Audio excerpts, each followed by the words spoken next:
Family talk, right? Can we have family talk? Yes, sir. All right. So sometimes as counselors, we have a mentality that says, you know, I don't know what's wrong with Hakeem. I'm going to help him. And Hakeem is looking at you like, you better get out of my face. There's a disconnect. Now, for me, this is deeply important because my core values, and I was telling Kevin, this comes from not something that I read in a book, but from my family experience. My father, Professor James Blake, grew up in an orphanage because at 9 years old, he witnessed my grandmother attempt to take her life by jumping out of a 2-story building. She had mental illness at a time where we didn't understand mental illness to the degree that we understand now. So she was placed in a hospital. She had lobotomies performed on her. She had all kinds of things. And my father, now at 9 years old, loses his mother. So here you have a young man who's angry, a young man who's looking and searching for his mother. And he's placed in an orphanage. And in this orphanage, he met a woman who was like in charge of the orphanage that he was running. And on Sundays, they would get the young man dressed for church. And the woman would go down the line and fix the men's ties.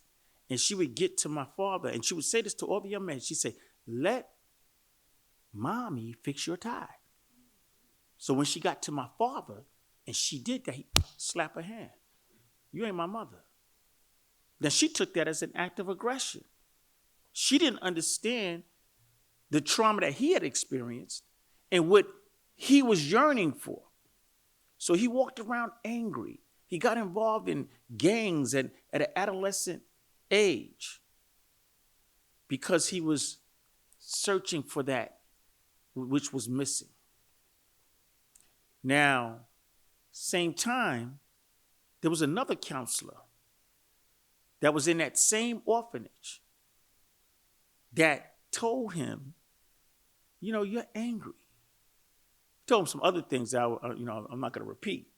But he said some stuff to him like in a way that he could relate. And he was able to build a relationship with him.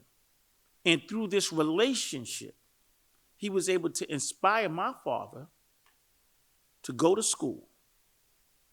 And my father ended up going to college where he met my mother, who has her own story. She was a grad student. He was undergrad. They're both about to be 80 years old. They both are getting ready to celebrate 55 years of marriage. Well, we can clap for that.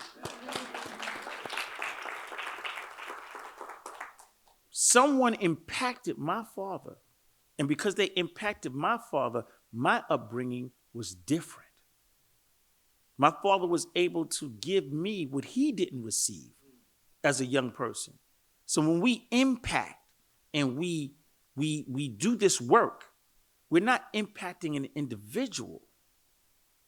We're changing families and literally impacting the future.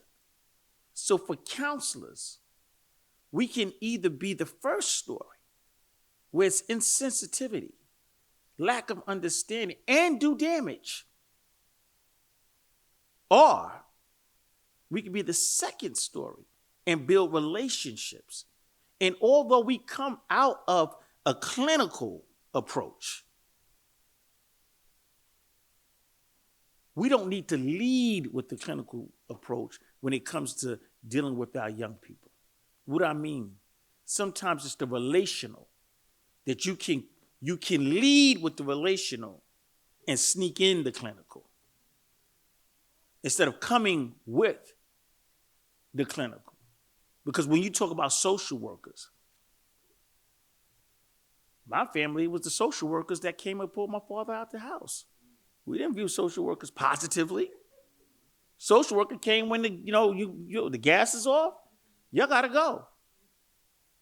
So in many communities of color, it is looked at as something not to trust.